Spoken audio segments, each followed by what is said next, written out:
My name is Jack Morrison, and I fix things for a living. Broken pipes, faulty wiring, cracked foundations. You name it, I've probably crawled under someone's house to repair it. 23 years running Morrison Construction in this godforsaken town of Millfield, and I thought I knew what broken looked like. Turns out I had no idea. The discovery happened on a Tuesday morning while I was wrestling with my truck's Bluetooth system. The piece of junk had been acting up for weeks, randomly connecting to whatever device it felt like. I was parked in my own driveway, trying to get the radio working, when suddenly voices filled the cab. Once he signs the house over for the tax benefits, we'll have everything we need to start fresh without that loser dragging us down. My wife Linda's voice, crystal clear through my speakers. Are you sure he'll go for it? Another voice, male, familiar. Please. Jack's so desperate to prove he's not a complete failure, he'll sign anything I put in front of him. The man still thinks I respect him. I sat there like an idiot, wrench in hand, listening to my wife of 18 years discuss my upcoming financial ruin with what sounded suspiciously like my old friend Danny Carpenter. The same Danny who'd been coming around for barbecues, borrowing my tools, and apparently planning my destruction. What about Ashley? Danny asked, referring to our 17-year-old daughter. She's already on board. Kids aren't stupid, Danny. She knows which parent has the real future ahead of them. Nice to know I rated somewhere below a household pet in my own family's estimation. At least dogs get the occasional pat on the head and a treat. All I got was the privilege of signing away my life's work so my wife could start fresh with my former best friend. The conversation continued for another 5 minutes, covering logistics that made my stomach turn. They'd been planning this for months. The affair, the financial manipulation, even getting Ashley to feed them information about my business accounts. Every family dinner, every movie night, every moment I'd thought we were rebuilding our relationship. All of it had been an elaborate setup. When the call ended, I sat in my truck for a long time, staring at my house. The house I'd built with my own hands 15 years ago. Every board, every nail, every coat of paint had been mine. Linda had picked out colors and complained about the noise, but I'd done the work. Now she wanted to steal it. I could have confronted her right then. Stormed into the kitchen, waved my phone around, demanded explanations. But something stopped me. Maybe it was the way she'd called me a loser, or maybe it was realizing that my own daughter had been working against me. Either way, I decided to keep my mouth shut and see how deep this rabbit hole went. The next few days were educational. I started paying attention to things I'd been ignoring for months. The way Linda's phone buzzed constantly during dinner.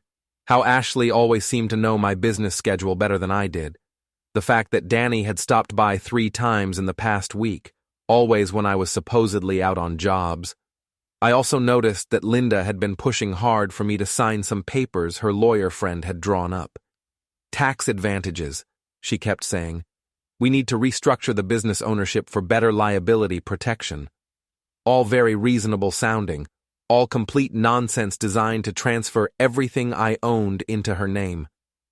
By Friday, I had a plan. I started with something simple. Linda always left her purse on the kitchen counter when she came home from her job at Brennan & Associates law firm. While she was in the shower, I took a quick look through it. Hotel receipts from the Millfield Inn, text messages she'd forgotten to erase, and a handwritten note that made my jaw clench.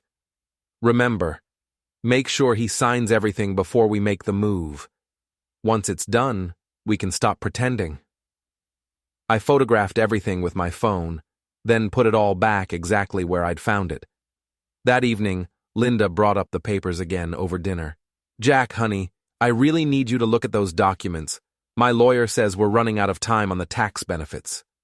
Sure thing, I said, cutting into my steak. I'll get right on that. Ashley looked up from her phone long enough to roll her eyes. Dad, you always say that, and then forget. Mom's just trying to help you not mess up the business. Thanks for the concern, sweetheart. It's nice to know someone's looking out for me.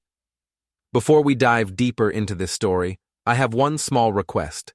Please subscribe, drop a like, comment, and hit that hype button to boost this channel so more people can discover these incredible Reddit stories. The sarcasm went right over her head, but Linda caught it. She gave me a sharp look across the table. Is everything okay, Jack? You've been acting strange lately. Just tired. Long week. Maybe you should take some time off. Danny was saying the other day that you look stressed. I'll bet he was. Probably suggested a nice long vacation right after I signed those papers. Danny's a good friend, I said, always thinking about my welfare. After dinner, I drove over to Sal's boxing gym on the south side of town. Sal Kowalski had been my friend since high school, back when we both thought we might make something of ourselves in the ring. Now he trained kids and listened to middle-aged guys complain about their lives. You look like someone stole your lunch money, Sal said when I walked in. Worse, someone's trying to steal my lunch. I told him everything. The overheard conversation, the evidence, the whole elaborate scheme. Sal listened without interrupting, occasionally nodding or shaking his head. So what are you going to do? He asked when I finished. I'm not sure yet. Part of me wants to confront them, get it all out in the open. And the other part? I thought about that for a minute. The other part wants to see how far they're willing to go. See what happens when they realize the dog has teeth. Sal grinned. Now that sounds more interesting. The next phase of my education began that weekend. Linda announced she was going shopping with her friend Monica, but I knew better. I followed her to the Millfield Inn, watched her park next to Danny's silver Camaro, and saw them disappear into room 237. While they were busy betraying me, I took care of some business of my own. Danny had always been proud of that Camaro, washed it every weekend, bragged about the custom paint job, treated it like his firstborn child, which made it the perfect target for my message. I didn't do anything dramatic, just let the air out of all 4 tires and left a note under the windshield wiper. Dogs bite when cornered. Then I drove home and waited. Linda came back 3 hours later, full of stories about her shopping trip with Monica. She'd even bought a few things to sell the lie, a new blouse, some earrings, a bottle of perfume. How was your afternoon? She asked, hanging up her coat. Quiet. Fixed the leaky faucet in the guest bathroom. Watched some TV. That's nice, honey. Her phone buzzed. She glanced at it, and I saw her face change slightly. Everything okay? Oh, it's just Monica. She's having car trouble. Monica. Right. I wondered how long they'd been using her as an alibi. That evening, Danny called the house. Linda answered, and I could hear his agitated voice through the receiver. Really? That's terrible, Linda was saying. Do you have any idea who might have done it? She hung up and turned to me with a concerned expression. Danny's having some trouble with vandals. Someone messed with his car while he was at the hotel bar this afternoon. That's a shame. Danny loves that car. He's pretty upset about it. Thinks it might be someone with a grudge. Can't imagine who'd want to mess with Danny. He's such a stand-up guy. The sarcasm was getting thicker, but Linda didn't seem to notice. She was too busy texting, probably coordinating damage control with her partner in crime. Over the next few days, I played the perfect oblivious husband. I asked about the papers she wanted me to sign, expressed interest in her work, even suggested we have Danny over for dinner soon. That's sweet of you, honey, but Danny's been really busy lately, maybe in a few weeks. Sure thing, no rush. Meanwhile, I was conducting my own investigation. I hired a private investigator, a retired cop named Pete Williams, who specialized in cheating spouses. Pete was expensive, but thorough, and within a week he had enough evidence to bury Linda and Danny in any divorce court in the state. Photos of them entering and leaving the hotel, credit card records showing Danny paying for rooms, text messages Pete had somehow managed to retrieve from Linda's phone company. The whole sordid timeline laid out in black and white. But I wasn't ready for divorce court yet. I was just getting started. The real breakthrough came when I decided to do some reconnaissance at Danny's workplace. He managed the used car lot at Brennan Motors, the biggest dealership in town. I drove by one afternoon and saw Linda's Honda parked behind the building. I waited across the street for 2 hours, taking pictures with a telephoto lens Pete had loaned me. When Linda and Danny finally emerged, they were all over each other like teenagers, holding hands, kissing by her car, completely oblivious to the world around them. That's when I got the idea for my next message. I waited until the lot closed, then snuck onto the property. Danny always parked his Camaro in the same spot, right next to the building where he could keep an eye on it from his office window. This time, I was more creative. I used a can of fluorescent green spray paint to write "Home Wrecker" across the windshield, in letters 3 feet tall. Then I left another note tucked under the driver's side door handle. "The dog is watching." But I wasn't done. I had Pete's recording equipment in my truck, including a small speaker with a timer. I set it to play the audio from Linda and Danny's phone conversation, the one where they discussed stealing my house, on repeat starting at 8 a.m. when the dealership opened. I hid the speaker under Danny's car and drove home to wait for the fireworks. They didn't disappoint. Linda's phone started ringing at 8:15. She was getting ready for work, putting on her makeup in the bathroom mirror, when Danny's panicked voice filled our bedroom. "Someone's escalating this, Linda. They know about us. They know everything." "Calm down. What happened?" "My car's been vandalized again, and there's some kind of recording playing our conversation from last week. The whole dealership can hear it." I watched Linda's face go pale in the mirror. "What conversation?" "The one about Jack signing the papers, about starting fresh, about Ashley helping us." "Everyone can hear it, Linda. My boss, the customers, everyone." Linda sank onto the bed, phone pressed to her ear. How is that possible? How could someone have recorded us? "I don't know, but we've got a serious problem. This isn't some random vandal. Someone's targeting us specifically. We need to be more careful." "Careful? Linda, someone's been following us, recording us, planning this whole thing out.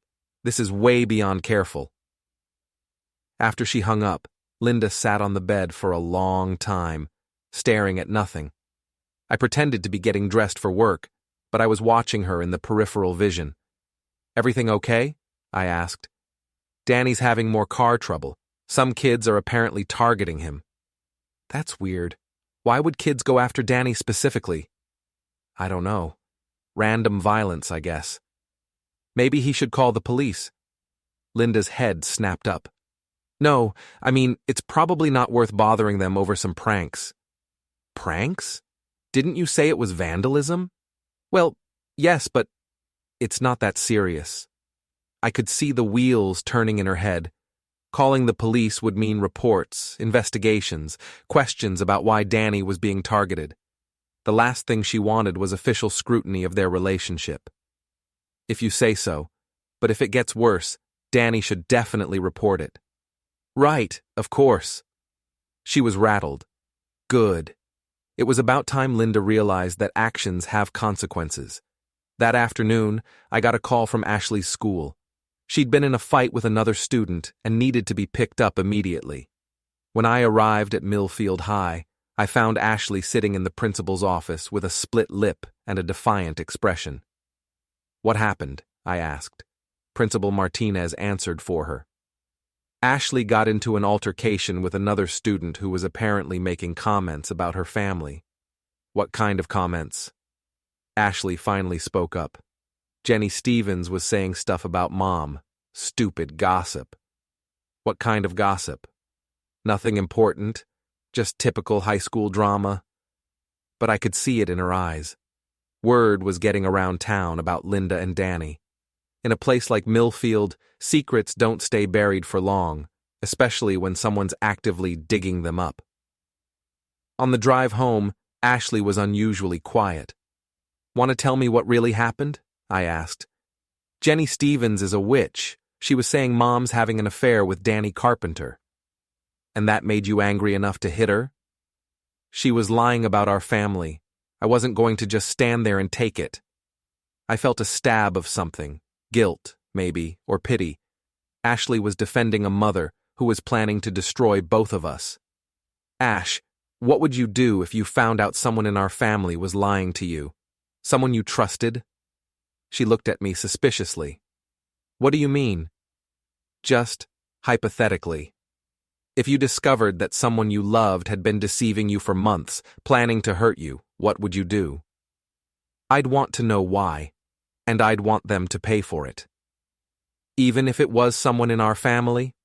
Especially then. Families supposed to stick together. If they don't, they deserve whatever happens to them. Interesting perspective from someone who'd been feeding information to my enemies for months. But I didn't push it. Ashley would figure out the truth soon enough. That evening, Linda was on edge. She kept checking her phone, jumping at every sound, looking out the windows like she expected someone to be watching the house, which of course I was, just not from outside. By the third week of my private war, I was starting to enjoy myself. There's something liberating about dropping the pretense of being a nice guy when everyone around you is planning your destruction. Linda had been pushing harder about the papers, bringing them up every day, sometimes multiple times. Her lawyer friend had apparently told her that the tax window was closing soon. Jack, I'm serious about this. We need to get these documents signed by Friday or we'll lose the opportunity. What's the rush? These tax benefits have been available for years. The laws are changing. My lawyer says if we don't act now, we might not get another chance. I pretended to study the papers for the 100th time. They were masterfully crafted, I had to admit. On the surface, they looked like legitimate business restructuring. But buried in the legal language were clauses that would transfer ownership of everything I'd built to Linda, ostensibly for liability protection and tax optimization. I'm still not comfortable with some of this language, I said. What language? It's all standard legal terminology. This part here, where it says you become the primary owner of Morrison Construction, that seems like a big change.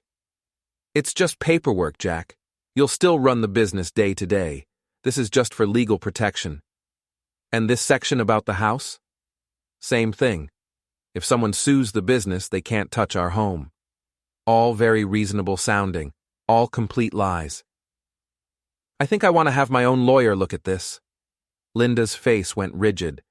Your own lawyer? Jack, my lawyer is one of the best in the state. Why would you need a second opinion? Just to be safe. This is a big decision. We don't have time for that. The deadline is Friday. Then maybe we should wait until next year. There might not be a next year for these benefits. She was getting desperate, and desperate people make mistakes. I decided to push a little harder. You know what, Linda? You're right. This is important. Let me call Danny and see what he thinks. The color drained from her face. Danny? Why would you ask Danny about legal documents? He's got a good head for business. I value his opinion. I don't think that's necessary. Come on, honey. Danny's been such a good friend to our family. I'm sure he'd be happy to help. Linda was trapped. She couldn't object too strongly without raising suspicions, but the last thing she wanted was me discussing their scheme with Danny directly. Fine, she said finally. But don't take too long. Friday is the deadline. I called Danny that evening, putting the phone on speaker so Linda could hear. Hey, buddy. I need some advice about some business documents Linda wants me to sign. There was a pause. What kind of documents? Tax stuff. Restructuring the company ownership. Linda says it's important, but I wanted to get your take on it. Another pause, longer this time. I'm not really qualified to give advice on legal matters, Jack. Sure you are. You run a business. You understand contracts and ownership structures. Maybe you should talk to a lawyer. Linda's lawyer drew these up. I just want a friend's perspective. I don't know, Jack. That sounds pretty complicated. I could see Linda watching me from the kitchen, her face tense with anxiety. Tell you what, why don't you come over tomorrow night? We'll have a few drinks, look over the papers together. Linda can explain the details. Tomorrow's not good for me. How about this weekend? I'm pretty busy this weekend, too. That's weird, Danny.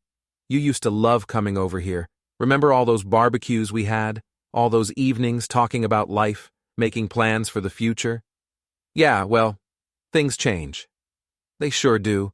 Sometimes people show their true colors when you least expect it. Linda was making frantic gestures, trying to get me to end the call. Anyway, Danny, I appreciate the friendship you've shown our family. Really. It means a lot to know who you can count on. Right. Well, I should go. Sure thing. Give my regards to Monica. There was silence on the line. Monica? Yeah, Linda's friend Monica. Linda mentioned you two have been spending time together, shopping and such. I think you're confused, Jack. Am I? My mistake, then. There are so many people in Linda's life these days, it's hard to keep track. After I hung up, Linda was furious. What was that about? What was what about? That weird conversation with Danny. And why did you mention Monica? I thought Danny knew Monica. Didn't you say they'd met? No, I never said that. Huh. I must have misunderstood. Sometimes it's hard to keep track of who knows who in this town. Linda stared at me for a long moment, trying to figure out how much I knew. I kept my expression neutral, just confused enough to maintain plausible deniability. That night, I heard her on the phone in the bathroom, whispering urgently to someone, probably Danny, trying to figure out if I was on to them or just being randomly weird. The next day, I decided to escalate things. I drove to the dealership during lunch hour, when I knew it would be busy. Danny was on the lot, showing a minivan to a young couple with 2 kids. Perfect. I parked across the street and waited for him to finish with the customers. When they went inside to handle paperwork, Danny walked back toward the building. That's when I made my move. I drove onto the lot, pulled up right next to Danny's Camaro, and got out of my truck, carrying a large manila envelope. Danny, just the man I wanted to see. He looked like he'd seen a ghost. Jack, what are you doing here? I brought those papers I mentioned. Thought maybe you could take a quick look, give me your honest opinion. I told you, I'm not qualified. Come on, Danny. We're friends. I trust your judgment. I opened the envelope and pulled out the documents, but I'd made some modifications. Mixed in with Linda's papers were printouts of the photos Pete had taken, showing Danny and Linda at the hotel. Here's the ownership transfer section, I said loudly, holding up one of the photos. What do you think about this? Danny's face went white. Jack, I think there's been some kind of mistake. No mistake. This is exactly what Linda wants me to sign. See? Right here in black and white. I held up another photo, this one showing them kissing by Linda's car. And this section here deals with asset protection. Pretty comprehensive, don't you think? By now, several people on the lot were watching our conversation. Danny's boss had come out of the building, probably wondering why one of his salesmen was having a public breakdown. Jack, maybe we should discuss this privately. Why? We're all friends here. Nothing to hide, right?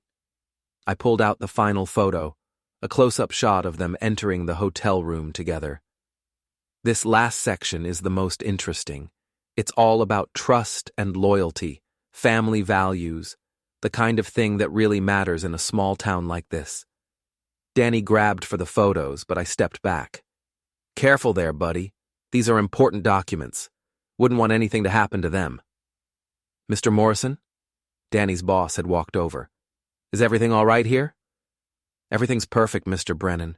Danny here was just giving me some advice about a business matter. Weren't you, Danny? Danny looked like he might throw up. I was just telling Jack that I'm not really qualified to help with legal documents. That's funny, I said. Linda seems to think you're qualified to help with all kinds of things. I put the photos back in the envelope and smiled at both men. Well, I should let you get back to work. Thanks for the advice, Danny. It's been very enlightening. As I walked back to my truck, I could hear Mr. Brennan asking Danny what that was all about. I didn't stick around to hear the explanation. That afternoon, Linda called me at work. Jack, Danny said you stopped by the dealership today. That's right. Wanted to get his opinion on those papers. He said you were acting strange. Strange how? I don't know. He seemed upset about something. Maybe he's got a guilty conscience about something. There was a long pause. What's that supposed to mean? Nothing specific, just that people get upset when they're hiding something. Jack, what's going on with you lately? You're not acting like yourself. Maybe I'm finally acting like myself. Maybe I've been pretending to be someone else for too long. I don't understand. Don't you? I think you understand perfectly. Another pause. Jack, are you feeling okay? Maybe you should see a doctor. I feel great, Linda. Better than I have in months. It's amazing how good it feels to stop pretending everything's fine when it's not. What are you talking about? I'm talking about honesty, truth, the kind of thing married people are supposed to share with each other. We are honest with each other. Are we? That's interesting, because I've been thinking lately about all the conversations we've had, all the plans we've made, all the promises we've shared, and I'm wondering how much of it was real. All of it was real, Jack. What's gotten into you? Nothing's gotten into me, Linda. Maybe something's gotten out of me. Maybe I'm tired of being the fool in my own life. You're not a fool. No? Then what am I? She didn't answer that question. That evening, Linda tried a different approach. She made my favorite dinner, opened a bottle of wine, and spent the meal talking about our early years together. Remember when we first bought the house? Remember our trip to Colorado? Remember when Ashley was born? It was a good performance. If I hadn't known what I knew, I might have been touched by the nostalgia. After dinner, she brought out the papers again. Jack, I know you've been having doubts about these documents, but I need you to trust me. This is for our family's future. Our family's future? That's an interesting phrase. What do you mean? I mean, what exactly do you see as our family's future, Linda? I see us growing old together, maybe traveling when Ashley goes to college, enjoying the business you've built. The business I've built? Yes.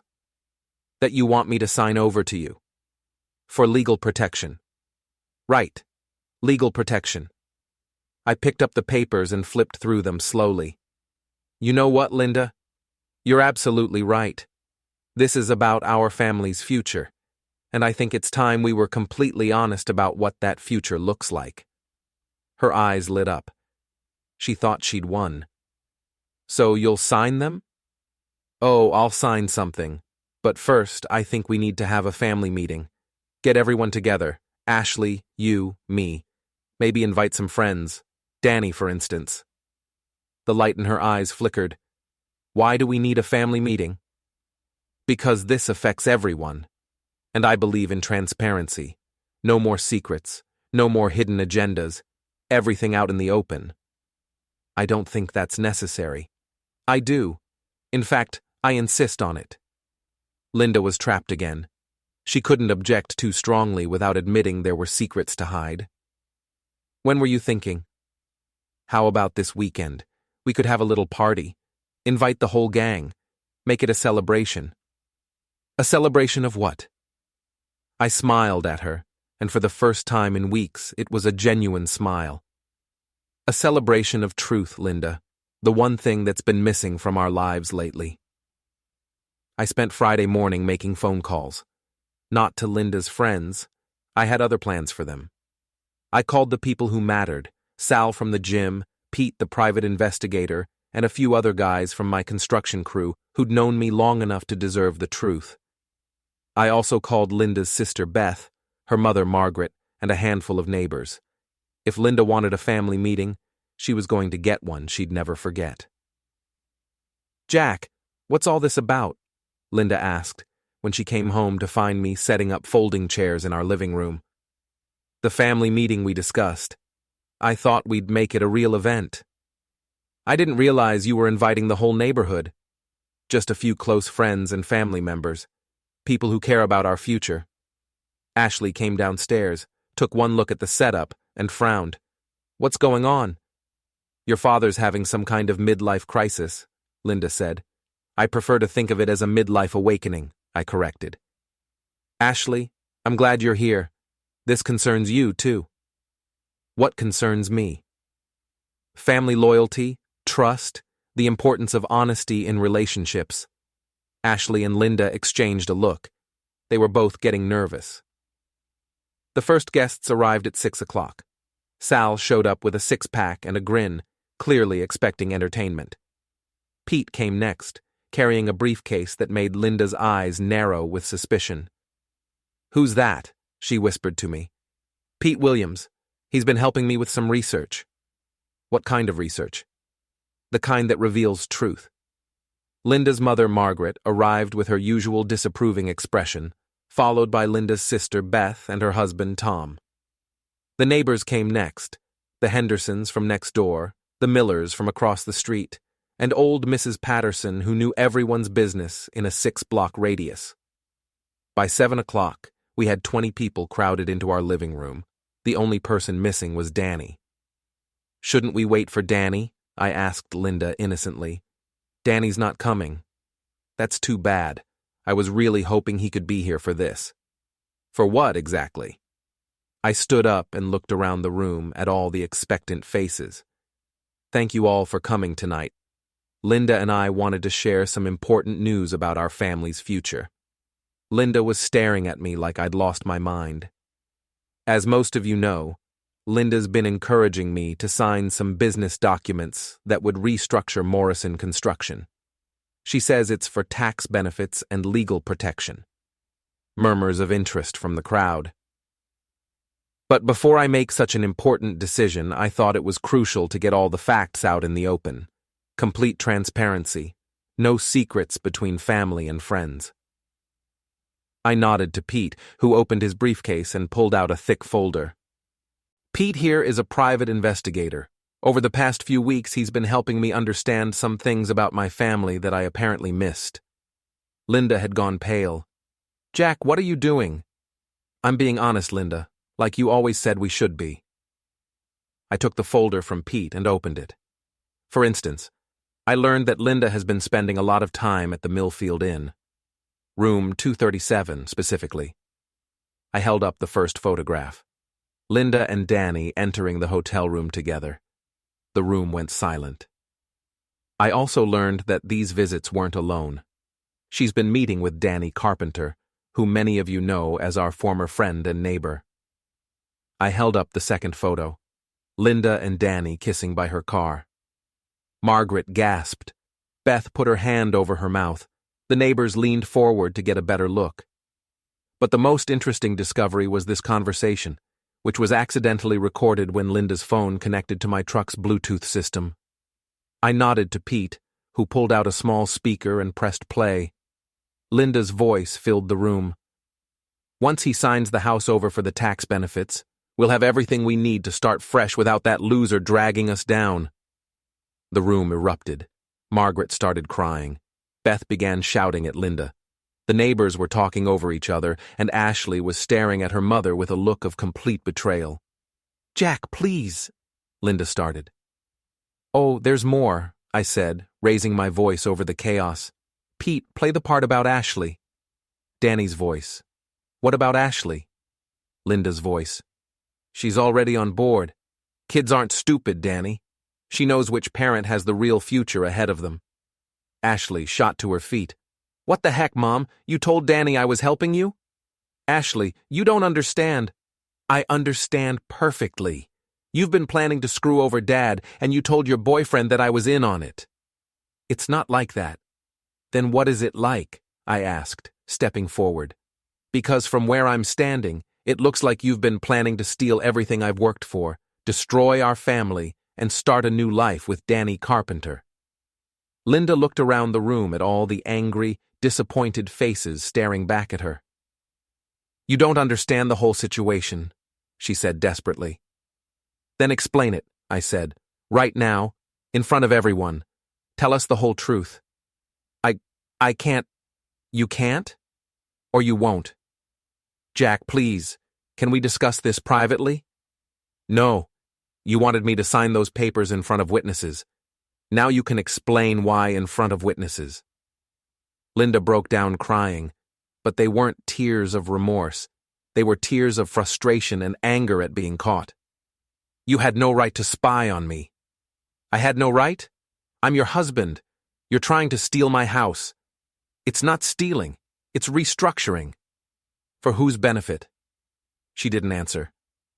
Let me help you out, I said. Pete, show them the timeline.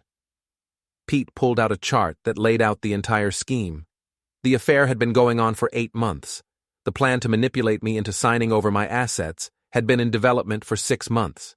Even Ashley's supposed cooperation had been fabricated to make Linda look more sympathetic to Danny. The truth is, I said, Linda has been planning to take everything and disappear with Danny for months. The only thing she needed was my signature on these papers. I held up the documents. Papers that would have left me with nothing while she started fresh with my former best friend. Margaret finally found her voice. Linda, how could you do this to your family? You don't understand, Mom. Jack and I have been growing apart for years. So you decided to rob him? I decided to take control of my own life. By destroying someone else's life, Sal interjected from the back of the room. Linda whirled around to face him. Who asked you? Jack did. And I'm glad he did, because now we all know what kind of person you really are. The room erupted again, everyone talking at once. Linda tried to defend herself, but every explanation just made her sound worse. Ashley was crying, Margaret was shouting, and the neighbors were getting the show of their lives. Finally, I whistled loudly to get everyone's attention. There's one more thing, I said when the room quieted down. Linda looked at me with terror in her eyes. What? I smiled at her, and this time there was nothing pleasant about it. I already signed the papers. The room went silent again. What papers? Beth asked. The ones Linda wanted so badly. I signed them this morning. Linda's face went from pale to white. You did what? I signed them, just like you wanted. Everything's been transferred to your name. The house, the business, all of it. But why would you do that? My smile got wider. Because, Linda, I wanted to see what you'd do when you got everything you thought you wanted. I pulled out another set of documents. You see, there's something you didn't know about those papers, something your lawyer friend forgot to mention. Linda was shaking now. What? The house you're so eager to own? It's been condemned by the city, foundation problems. It's going to cost more to fix than it's worth. Her mouth fell open. And Morrison Construction? Well, it turns out that when you transfer a business with outstanding liens and debts, the new owner becomes responsible for all of them. Congratulations, Linda. You now own $250,000 in debt. The room was silent as everyone processed this information. But the real kicker, I continued, is that I've already filed for divorce. And thanks to Pete's investigation, I have plenty of evidence of your adultery and your attempt to defraud me, which means you get to keep all that debt while I start fresh. Linda collapsed into a chair, the full weight of her situation finally hitting her. You planned this, she whispered. I learned from the best, I said. You taught me that sometimes the people closest to you are the ones planning your destruction. You just forgot that lesson works both ways. I looked around the room at all the stunned faces. The meeting's over, folks. Thanks for coming. Linda has a lot of phone calls to make. As everyone filed out, Ashley approached me with tears in her eyes. Dad, I'm sorry. I never meant to help Mom hurt you. I didn't know what she was really doing. I know, sweetheart. Your mother lied to both of us. What's going to happen now? I put my arm around her shoulders and looked at Linda, who was still sitting in the chair, staring at the floor. Now we find out what happens when the dog bites back. The aftermath of our family meeting spread through Millfield like wildfire. By Monday morning, everyone in town knew about Linda's affair and her failed attempt to steal my business. The story got better with each telling, and Linda found herself on the receiving end of the same small-town gossip machine she'd always used against others. Danny, meanwhile, had disappeared. Word was, he'd quit his job at the dealership and left town over the weekend. Can't say I blamed him. Millfield wasn't big enough for both of us anymore, and I wasn't the one leaving. Linda tried to salvage the situation. She hired her own lawyer, contested the document transfer, and even attempted to claim she'd been coerced into the affair. But Pete's evidence was too thorough, and her own recorded words were too damning. The divorce proceedings were swift and brutal. Linda got to keep the condemned house and the debt-ridden business, just like I'd promised. I got my freedom and a clean slate. But I wasn't done yet. 2 weeks after the family meeting, I did something that surprised everyone, including myself. I bought the old Henderson place on Maple Street, the house Linda had always coveted, the one she'd driven by every Sunday after church, talking about how someday we'd be successful enough to afford it. I paid cash. Turns out, when you've been quietly liquidating assets and preparing for war, you accumulate quite a nest egg. While Linda was planning to steal my official holdings, I was converting everything I could into untraceable cash and investments. The business she'd inherited was a shell. The real value had been moved months ago. I also did something else that got the whole town talking. I threw a housewarming party. Not just any party, a block party. I rented a band, hired caterers, and invited everyone in Millfield. The theme was New Beginnings, and I made sure everyone understood what that meant. Linda showed up. I have to give her credit for nerve. She walked right up to my front porch, where I was holding court with half the town, and demanded to speak with me privately. "Hello, Linda," I said loudly enough for everyone to hear. "Nice of you to come celebrate my new beginning. Jack, we need to talk.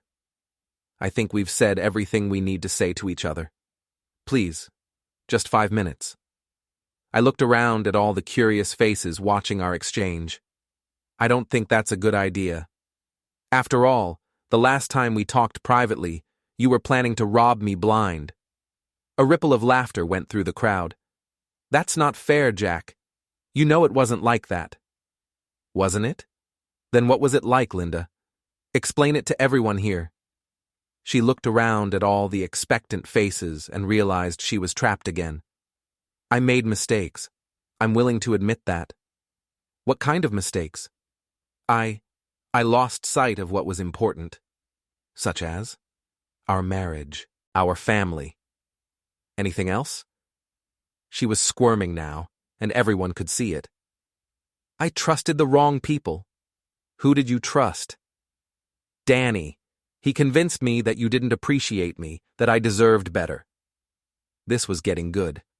I decided to push harder. "So Danny talked you into having an affair?" "It wasn't supposed to be an affair. It was supposed to be emotional support." "What about the hotel rooms?" That was Danny's idea." "And the plan to steal my business?" "That was for both of us. I thought it would give us a fresh start." "Both of us? Or you and Danny?" She realized her mistake immediately, but it was too late. The crowd had heard everything they needed to hear. "Jack, please, can we go inside and discuss this rationally? I think we're being perfectly rational out here. In fact, I think this is the most honest conversation we've had in months." I turned to address the crowd. "Ladies and gentlemen, I want to thank you all for coming tonight. This party isn't just about my new house. It's about the importance of truth in relationships." Applause from the crowd. "My marriage to Linda taught me that some people will smile to your face while planning your destruction behind your back." More applause. "But it also taught me that when you stand up for yourself, when you refuse to be a victim, amazing things can happen." I gestured toward my new house. "Sometimes the dog bites back." The crowd erupted in cheers and applause. Linda stood there for a moment, realizing that she'd lost more than just a marriage. She'd lost her place in the community, her reputation, and any hope of sympathy from the people she'd lived among for 18 years. She turned and walked away without another word. I never saw her again. Ashley chose to stay with me, which surprised everyone except me. Turns out, teenagers have a strong sense of justice, and she couldn't forgive her mother for the lies and manipulation. "Dad," she said one evening as we sat on the porch of our new house, "I'm sorry I believed Mom when she said you didn't have a future. You were protecting yourself, sweetheart. That's what kids do. But I should have known better. You built everything we had. And now I'm building something new. We're building something new." She smiled at me, and for the first time in months, it reached her eyes. 6 months later, I ran into Danny at a gas station outside town. He looked like he'd aged 10 years, and his fancy Camaro had been replaced by a beat-up pickup truck. "Jack," he said when he saw me. "Danny." We stood there for a moment, two former friends who'd become enemies. "I heard you got the Henderson place." "That's right. Always was a nice house." "It is." Another pause. "Jack, I want you to know—" "No," I interrupted. "You don't get to apologize. You don't get to explain. You made your choice. It wasn't supposed to happen like this." "How was it supposed to happen, Danny? You steal my wife, my house, and my business, and then what? We all live happily ever after?" He didn't have an answer for that. "You know what the funny thing is?" I continued. "I actually feel sorry for you." "Sorry for me?" "You threw away 20 years of friendship for a woman who was using you just as much as she was using me. You were never her first choice, Danny. You were just her exit strategy." I could see the truth of that hitting him. Linda's living in that condemned house now, trying to figure out how to pay off the debts she inherited. She calls you, doesn't she? Asks for help, for money, for a place to stay. His expression told me I was right. "But you can't help her, can you? Because you lost your job, your reputation, and probably most of your savings when this whole thing blew up." I got back in my truck and rolled down the window. "That's what happens when you betray the people who trust you, Danny. Everyone loses." I drove away and never looked back. That was 2 years ago. These days, I run a smaller but more profitable construction company. Ashley's thriving in her senior year of high school, and I've got more friends than I know what to do with. Turns out, people respect someone who stands up for themselves. I still go to Sal's gym 3 times a week. We don't talk much about Linda or Danny anymore. There's no point. That chapter of my life is closed. But sometimes when I'm working out, I catch Sal grinning at me. "What?" I'll ask. "Just remembering that night you decided to stop being a victim," he'll say. "Best decision I ever made." "Second best," he'll correct me. "What was the first?" "Learning that even the nicest dog will bite when you back it into a corner." He's right about that. I spent 18 years being the good guy, the understanding husband, the man who never made waves. I thought that made me noble. Turns out, it just made me a target.